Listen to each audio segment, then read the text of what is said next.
Welcome to A Healthy Dose. I'm Julie Stautland, and in this two-part discussion, we will explore the intricate dance of hormones that shape women's health from puberty through menopause. Today, in part one, we're joined by Dr. Gillian Goddard, a leading endocrinologist and author of The Hormone Loop. Gillian is the author of The Savvy Patient, a newsletter about women's health, and she is a contributing writer at Emily Oster's Parent Data. Dr. Goddard is certified in endocrinology, diabetes, and metabolism. With over 15 years of clinical experience and expertise in women's hormonal health, she's here to guide us through the early years of puberty and pregnancy. Dr. Gillian, thank you so much for joining us today. It is a real honor. It's my pleasure to be here. Thanks so much. Now let's start by having you explain to us what hormones are and where they start in the body, because I love the fact you start from the beginning because it is very elusive to many of us. It's funny, we talk about hormones all the time, but most of us don't know exactly what they are or what they do. Exactly. But at their most basic, they are messages from one part of the body to another. They typically contain instructions. And so I like to think of them as sort of like the instructions you get to put together your IKEA coffee table. They tell us a cell how to make something. So can you then walk us through the four main hormone loops that you talk about in your book? Sure. I think when many of us think of hormones, we think of reproductive hormones, and that is one of the loops. So the reproductive loop, which controls in women ovulations and menstrual cycles. Then there's the thyroid loop. The thyroid loop controls thyroid hormone levels, and I like to think of this loop as sort of the gas pedal for the human body. So Okay. when you press on the gas pedal, the car speeds up.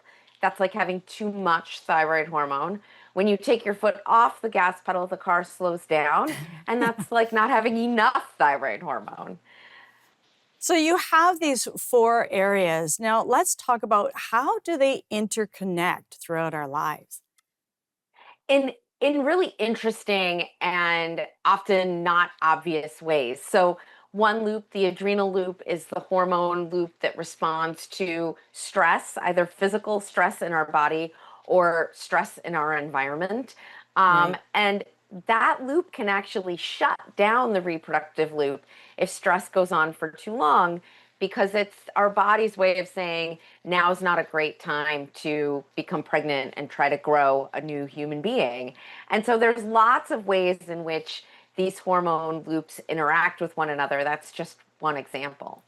So what does the full cycle look like then? When do hormones leave or get cleared from the system?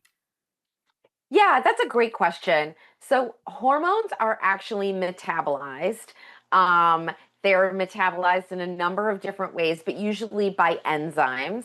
So enzymes are very simple proteins that will come in and sort of cut these hormones up into their component parts so that they can be recycled.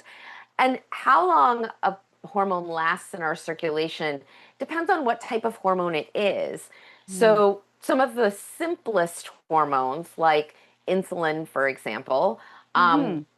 last just a few minutes in the A circulation. few minutes. Other, a few Wow. minutes, like 5 to 10 minutes. Okay. So many of these hormones are very, very short lived. But then we have other hormones like estrogen and progesterone and thyroid hormone, Hmm. cortisol, all of those hormones last much longer. They often have a half life of days to weeks. Okay. So why is understanding these loops empowering for women's health across the whole lifespan? Because hormones control so much of how we feel, and women in particular have these very significant shifts in their reproductive loop over the course of their lifetime that can affect not only how we feel, but also how all of the other hormone loops function and operate.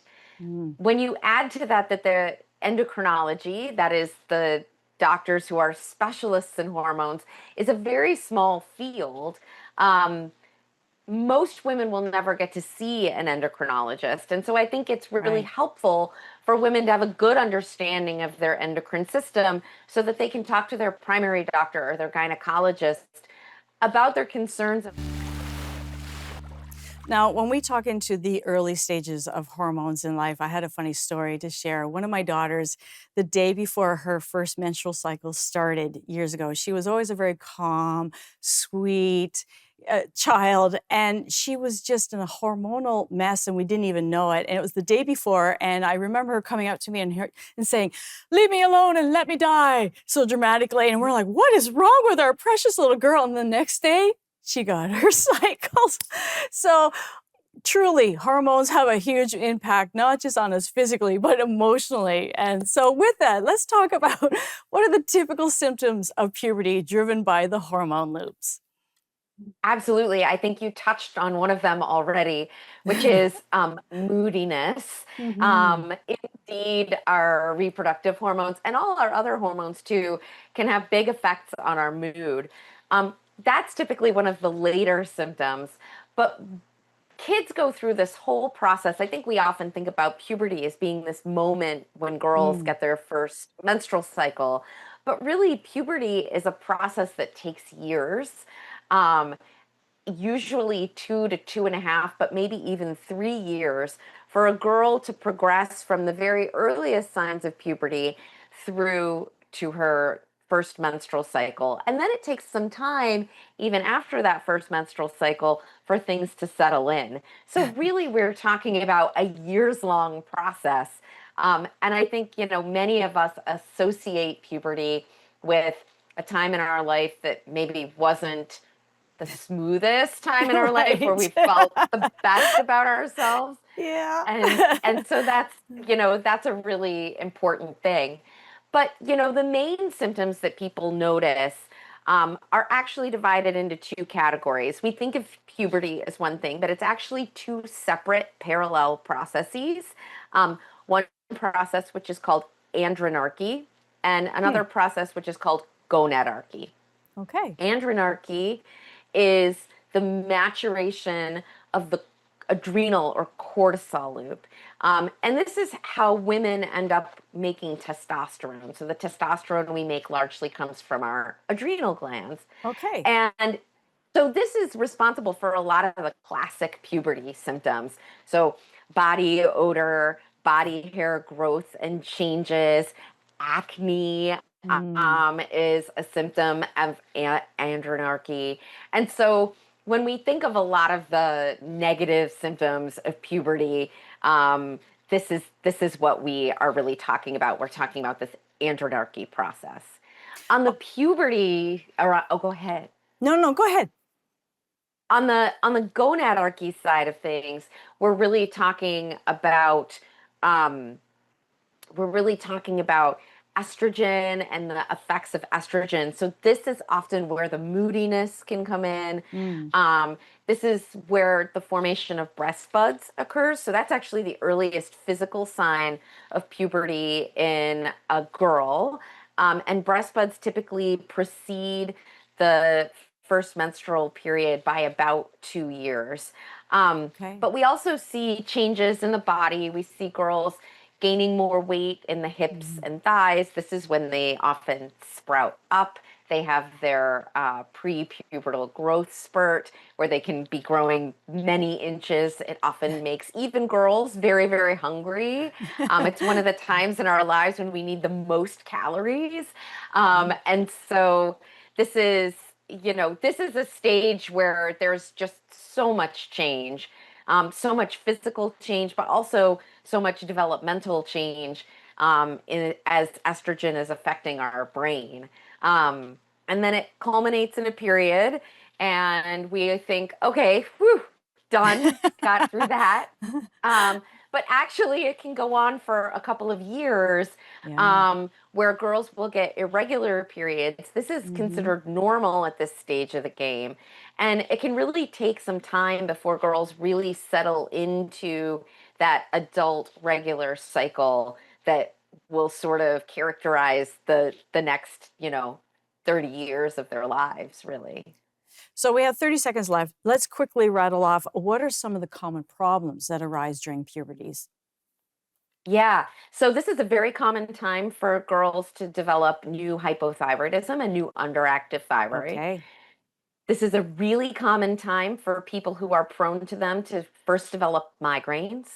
Mm. That moodiness can go beyond just run-of-the-mill moodiness, and girls can develop premenstrual dysphoric disorder, which is sort of very extreme PMS symptoms, particularly mood symptoms. And those are often the most common thing.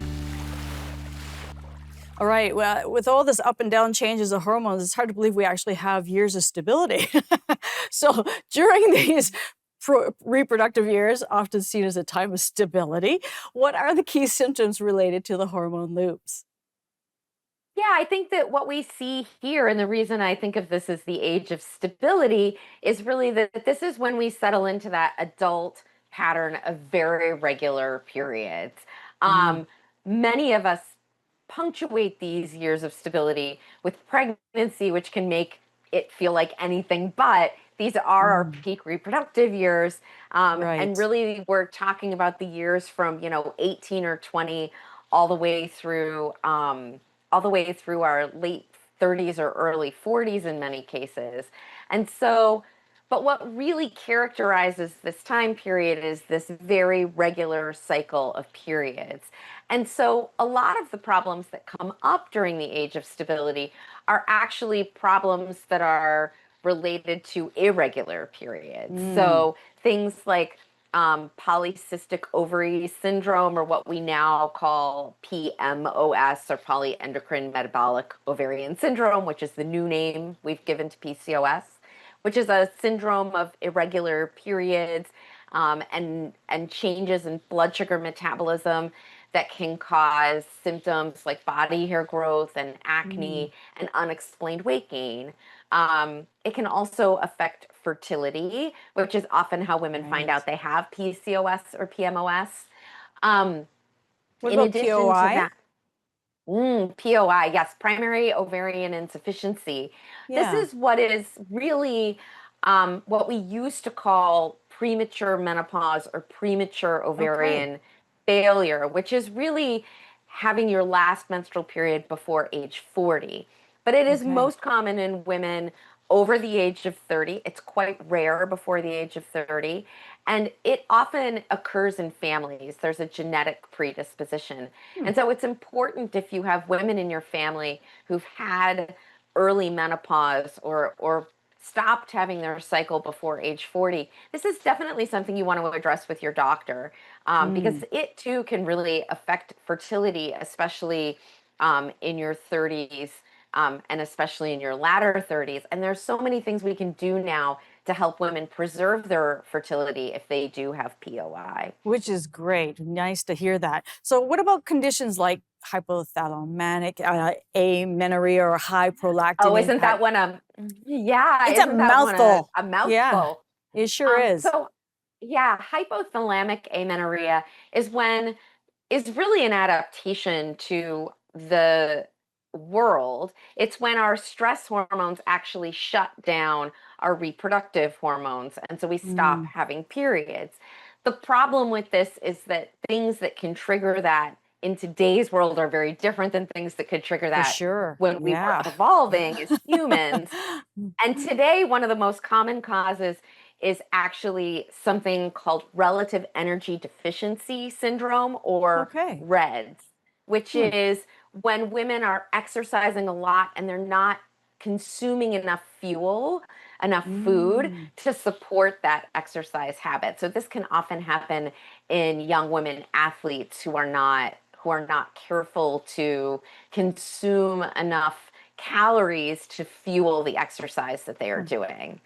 And then you mentioned prolactin. Yeah. Prolactin is a hormone that we all have in small amounts, but it's really only useful for one thing, which is promoting lactation. Hmm. Endocrinologists are not very creative in our naming.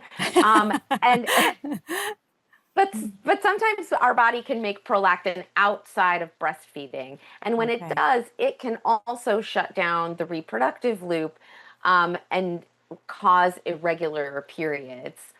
Maybe All these mimicking? things Does it mimic pregnancy then? Is that what it's kind of a causing? little bit. It Uh, mimics breastfeeding, and mm, breastfeeding is a time when many women won't have regular periods. right. But the reason regular periods are so important is because they're a sign that we have sufficient estrogen, and Mm, estrogen is really important for helping us to build bone. And yeah. this is the primary time when we are building bone is actually in our 20s and very early 30s. And we want to build all the bone that we can because that reduces our risk for osteoporosis later in our Mm. life. It's hard sometimes when women are in their 20s and 30s to think about life in their 60s, 70s, and 80s, but this is really the time to do it. Absolutely. All right, we're going to pause there. And when we come back, we're going to discuss loops through pregnancy. And before we get into the last one we're talking about today in pregnancy, I wanted to make sure you see the book, The Hormone Loop, and you can get it at various places. It's wonderful. You need this. So let's go and talk about pregnancy now. What new hormone loop problems can emerge during pregnancy, such as hypo or hypothyroidism, gestational diabetes, or preeclampsia, which is what I had? Yes. So, one of the fascinating things about pregnancy is we develop a whole new process for making Yes. hormones in Mm. pregnancy. And I think it's one that is really underappreciated. And that is Mm. that the placenta, which no one thinks of as an endocrine gland, is actually the main hormone producing Wow. gland of pregnancy.